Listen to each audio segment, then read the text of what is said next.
நம்ம சில பேரை பார்ப்போம், அவங்க எதை விற்றாலும் மக்கள் வாங்குவாங்க. மண்ணை விற்றா கூட வாங்குவாங்க. சில பேர் சர்க்கரை விற்றா கூட யாரும் வாங்க மாட்டாங்க. ஏன் இவங்க மட்டும் வெற்றிகரமான ஒரு சேல்ஸ்மேனாக இருக்க முடியுது?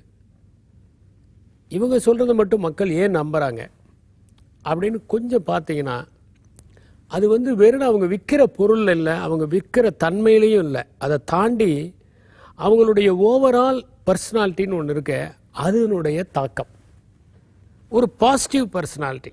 இன்னொரு பக்கம் பார்த்தீங்கன்னா, அவங்க எதை விற்றாலும் அது தேராது, யாரும் வாங்க மாட்டாங்க. எந்த தொழில் செஞ்சாலும் நஷ்டத்தில் தான் முடியும். அவங்க எங்கே பேசினாலும் விரக்தி தான் வரும். அவங்க எந்த ஆஃபீஸுக்கு போனாலும் பார்த்தீங்கன்னா அந்த ஆஃபீஸே ஒரு க்ளூமி ஆயிரும். லாபமாக ஓடுற நிறுவனம் கூட பார்த்தீங்கன்னா நஷ்டமாக இயங்க ஆரம்பிச்சிடும். எதனால் அப்படின்னா அவங்க ஒரு நெகட்டிவ் பர்சனாலிட்டியாக இருப்பாங்க. இப்போ இந்த பாசிட்டிவ் பர்சனாலிட்டி அப்படிங்கிறவங்க எப்படி உருவாகிறாங்க? இப்போ நாம் எல்லாராலும் நேசிக்கப்படணும் அப்படின்னு நினச்சா நம்ம எப்படி நம்மளை மாற்றிக்கிறது அப்படிங்கிற ஒரு கேள்வி. இப்போ பாசிட்டிவ் பர்சன் அப்படிங்கிறது எப்படின்னா, அவங்க சிந்தனை, செயல், எண்ணம் எல்லாத்துலேயுமே அவங்க உயர்வாக சிந்திப்பவர்களாகவும் உயர்வாக எண்ணுபவர்களாகவும் இருக்கணும். இன்னொன்று, எந்த ஒரு நேரத்திலையும் ஒரு அயற்சி இருக்கக்கூடாது. நம்முடைய துக்கங்கள் நம்மோட தான். யாருக்கு துக்கம் இல்லை உலகத்தில்? சமஸ்கிருதத்தில் ஒரு பழமொழி இருக்குது, என்னென்னா, உன்னுடைய மகிழ்ச்சியை எல்லோரிடமும் பகிர்ந்து கொள், உன் துக்கத்தை யாரிடமும் சொல்லாதே அப்படின்னு. எல்லார்கிட்டையும் தான் துக்கம் இருக்குது. இந்த உலகத்தில் துக்கம் இல்லாத மனிதன் யாராவது இருக்க முடியுமா? சோகம் இல்லாத வீடு ஏதாவது இருக்குமா? புத்தர் சொன்ன மாதிரி மரணமடையாத வீட்டிலேருந்து ஒரு கடுகு வாங்கிட்டு வாங்கின மாதிரி, வருத்தமில்லாத வீட்டிலேருந்து ஒரு கடுகு வாங்கிட்டு வர முடியா? அதுவும் முடியாது. எல்லா மனிதர்களிடமும் வருத்தம் இருக்குது, சோகம் இருக்குது.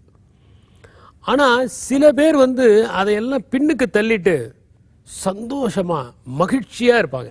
அவங்கள்ட்ட போய் உட்காந்த உடனே உங்களுக்கு ஒரு வருத்தம்னா அதை சொன்னீங்கன்னா, இதெல்லாம் ஒன்றுமே இல்லைங்க, இதெல்லாம் சாதாரணமான விஷயம், பார்த்துக்கலாம் போங்க. அது நீங்கள் பொருளை கொடுக்கறது பெரிய விஷயமே இல்லை. ஒருத்தர் வந்தாருன்னா ஒரு டீ கொடுக்கறது, ஒரு ஜூஸ் வாங்கி கொடுக்கறது, அல்ல ஒரு லஞ்ச் வாங்கி கொடுக்கறது, இதெல்லாம் பெருசு இல்லை. அவங்க வந்திருக்கிறவங்கள நம்ம ரூமை விட்டு போகும்போது வாழ்க்கையின் மீது நம்பிக்கையோடும் பிடிப்போடும் உற்சாகத்தோடும் செல்ல வைப்பது தான் மிகப்பெரிய உதவி. அப்போ என்னன்னா, அந்த மாதிரியான பர்சன்ஸ் பாசிட்டிவாக இருப்பாங்க. அவங்க ஒரு நெகோசியேஷனில் போய் உட்காந்தாங்கன்னா எதிராளியை அவங்க அப்படியே வசீகரிச்சிருவாங்க. கொஞ்ச நேரம் அவரோட பேசுனீங்கன்னா போதுங்க, அவர்கிட்ட பேச போகாதீங்க, அவர் உங்கள் மூளையவே செலவு பண்ணிடுவாரும்பாங்க. அவங்க பேசுகிறது அவ்வளவு நல்லா இருக்கும், கன்வின்சிங்காக இருக்கும். முதல்ல கன்வின்சிங், அதுக்கப்புறம் கன்வெர்ட்டிங், அப்புறம் கரெக்டிங், இது எல்லாத்தையும் பண்ணிடுவாங்க. அதுக்கு என்ன காரணம்னா, அவங்க முதல்ல பாசிட்டிவ் எனர்ஜியோடு இருக்காங்க. முதல்ல அவங்க எதிர்த்தாப்படி வர்ற ஆளுங்க நம்பகத்தன்மை உடையவர்கள், அவர்களை நம்மால் மாற்ற முடியும், அவர்களுடைய சிந்தனைகளை நம்மால் மாற்றி அமைக்க முடியும் அப்படின்னு நினைக்கிறாங்க. அது மாதிரி யாரெல்லாம் நினைக்கிறாங்களோ அவங்க எல்லாம் பாசிட்டிவ் பர்சன்ஸ். எல்லாரும் அயோக்கியங்க, எல்லாருமே ஏமாத்து பேர் வழிங்க, எல்லாருமே நேர்மை இல்லாதவங்க அப்படின்னு நினைக்கிறவங்க எல்லாருமே நெகட்டிவ் பர்சன்ஸ்.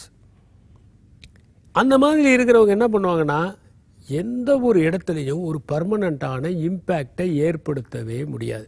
அப்போ நீங்கள் உங்களை ஒரு பாசிட்டிவ் வைப்ரேஷன் உள்ள மனிதராக மாற்றுக்கணும்னா உங்கள் எல்லாத்துலேயுமே ஒரு அழகான, ஒரு தெளிவான ஒரு பார்வை வேண்டும். வாழ்க்கை நமக்கு கொடுத்ததை மகிழ்ச்சியாக ஏற்றுக்கொள்வது தான் பாசிட்டிவ் வைப்ரேஷன்.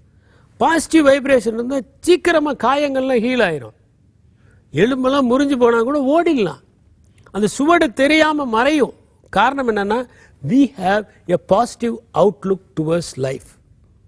அப்போ பாசிட்டிவ் வைப்ரேஷன் உள்ளவர்களாக நாம் மாறணும். அப்படி மாறினோம்னா நம்ம எந்த பொருளை விற்றாலும் எல்லோரும் வாங்குவாங்க. சில பேர் சொல்லுவாங்க, அவர் கடைக்கு போய் அவர் சிரிக்கிற சிரிப்பிலேயே நம்ம வாங்கிக்கலாம்யா, அவ்வளோ மகிழ்ச்சியாக கொடுப்பாரியா, ஒரு நம்பகத்தன்மை. அதனால் நம்ம வாழ்க்கையில் எந்த ஒரு காலகட்டத்திலையும் நம்முடைய துயரங்கள், துக்கங்கள் இவற்றையெல்லாம் ஒதுக்கி வைத்துவிட்டு குரலில் உற்சாகத்தோடும், பேச்சில் மகிழ்ச்சியோடும், கண்களில் குறுகுறுப்போடும், செய்கையில் கனிவோடும் செயல்படத் தொடங்கினால் நாம் ஆக்கப்பூர்வமான அதிர்வலைகளை அகிலமெங்கும் பரப்புபவர்களாக இருப்போம்.